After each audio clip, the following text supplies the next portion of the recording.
Welcome to another quick review from Ultimate DIY, and today we're going to look at the Akaso Ek7000 action camera. So let's take a close look.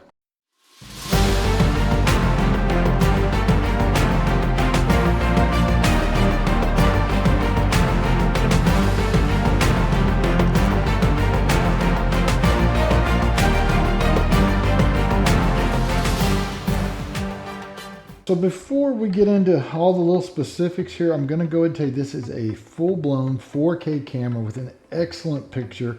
Has a built-in mic in it, but you can add an external mic. It's a 20 megapixel camera.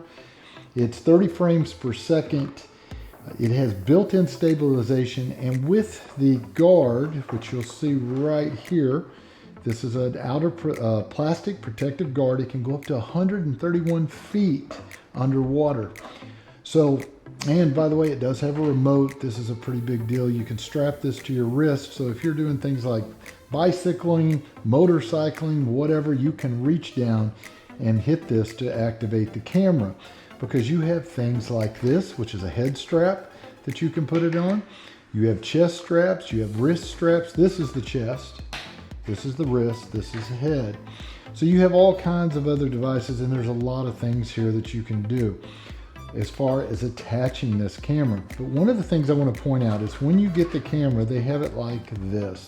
There's a piece of cardboard here blocking this off, and this whole bottom section is all of your different attachments.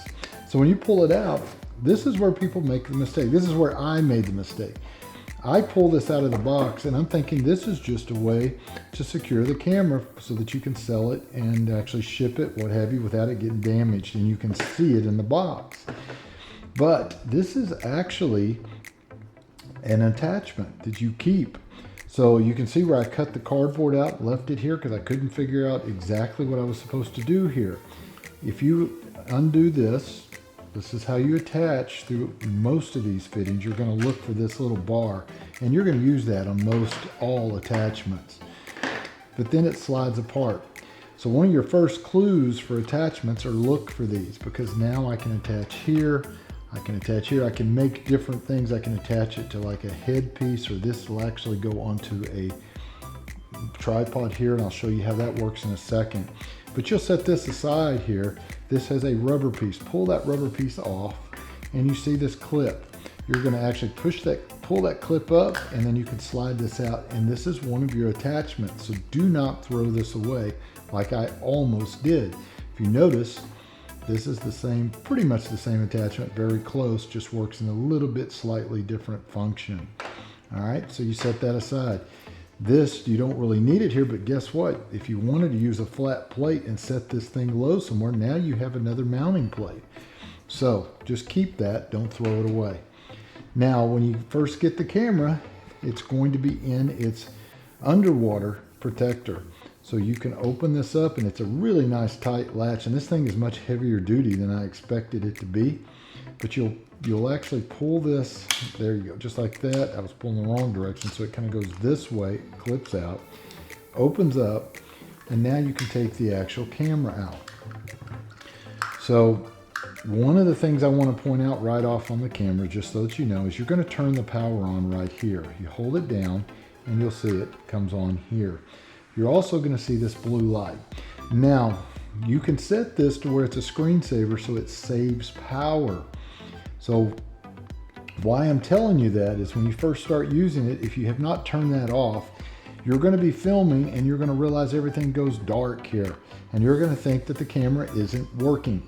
It is working, because you're going to see the light on top. When you reach back over and hit anything, it's going to pop back on. You're going to need to set the camera up if you want it in 4K. You're going to have to set frames. You're going to set a lot of little settings. So you need to take a little time and go through the manual or the online manual, whichever that you're using, and make sure that you set everything correctly. When you go to record, it's on this stuff right here where it has the red button. This is on, off. This is red for record. So if I push this, you're going to see now it's switched to record. And you see that everything's gone red up here, and now it is flashing. And if I just leave this for a while, that is going to go off. So I'm just going to set it down for a second. so that you can kind of see. And then I'm going to talk about a few of the other little items that are here. You end up with things like this that mount to windshields and things like that. Now I also bought another little accessory kit, this one right here, so that it's got a whole bunch of other things in it. I believe this one, however you say that, Lexabel, which I bought on Amazon as well. And it has a bunch of other little fittings and things like the chin strap, another head strap. So I have double head straps, double chest straps, just a lot of little extras. So you can look for that as well. I love the little tripods. I love the selfie stick, so you can hold it up and film yourself. It's got a float so that you can tie it to the float, so if you're in the water, you don't have to worry about losing your camera. There's also some other little floats that you can get as well that'll just kind of hold it. This piece is a very important piece. So if you've noticed, by the way, now I can go ahead and pick it up. The screen has gone black, but it is actually still recording. So if I hit the button, now you can see it's still going. Okay, it does give you your battery indicator here. You end up with a couple little batteries and a battery charger. They charge relatively quickly and it holds up for a long time. So before I get into this, let me show you some of the features here real quick. I'm going to go ahead and power down, hold it, and it should go off. There it goes. The name, it's off. So here's your connections and where you'll put an external mic. This is also your memory card. So your memory cards on this are the little bitty micro cards. If you're going to plug that into your computer, you have to have the adapter like this one. And these little cards just slip right in. So if I get it, got it upside down, that's why, just like that. So let me kind of do this where you can see. This is a little 32 gigabyte card. I have 2 of them right now. And you can get those cards much, much larger. I wanted to just kind of play with it and see how it works first, but I will be getting larger ones. And you get them out by kind of pushing in. And that's one of the things that's a little difficult on this. You got to push, make sure you've got your thumb across it good, and it pops out just like that. Then I can take that card out. Now, I always remember my card because the card facing goes towards the back screen, and the little connectors will always face the front where my lens is at. And I just take it, I stick it in there, and I just slowly push it in, making sure it's correct, and it'll pop in. Always be careful putting cards in because you don't want to damage them if you accidentally have it upside down. So now, this is where this comes in. So for a lot of these attachments, like this here, you have to have a way to attach to the top. This is one of the easy ways, is I can put it in here. Now I want to show it this way on purpose. I'm wrong, so you can see. It's another one of those mistakes I made right off the bat, and I'm like, okay, I can't turn it on and off. I can't mess with it. I can't record. I'm blocking my record button. This has a top and a bottom. It has a little clip here that holds it on. But I'm going to flip it over, put it on now, and now you'll see I have a mounting deal, but I can get to my buttons, which is real important. And this has a mounting spot here and here. If I want to use this little one, all I'm going to do is twist it on here, just like that. And what's really cool about this little mounting one is these legs will move and they'll wrap around things. I can tie them on the side of a wall, whatever, and film. It's very functional. So you can do that.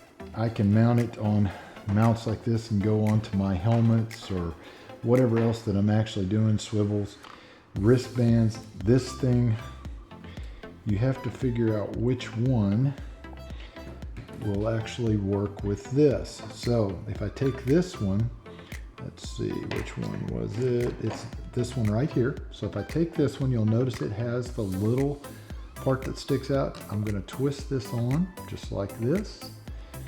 And now what I've done is I've gained these teeth, so I can use all of my other fittings, including, like say this is the wrist strap. It will actually go in the wrist strap like this, and you use one of these little legs here and you tie it in. I've just got to kind of doing it where you're trying to do it where you can see. There you go.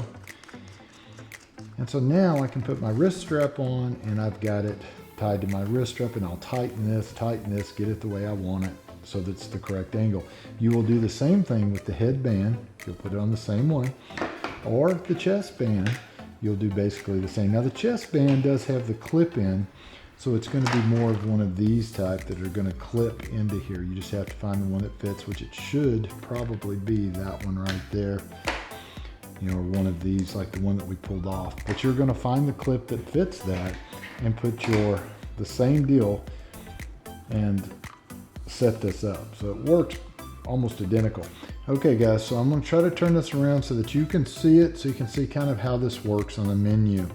Now this took a little while to figure out because you're wanting to play with this top button, the side buttons, but the menu works all the way around. The first thing you're going to do is your power button.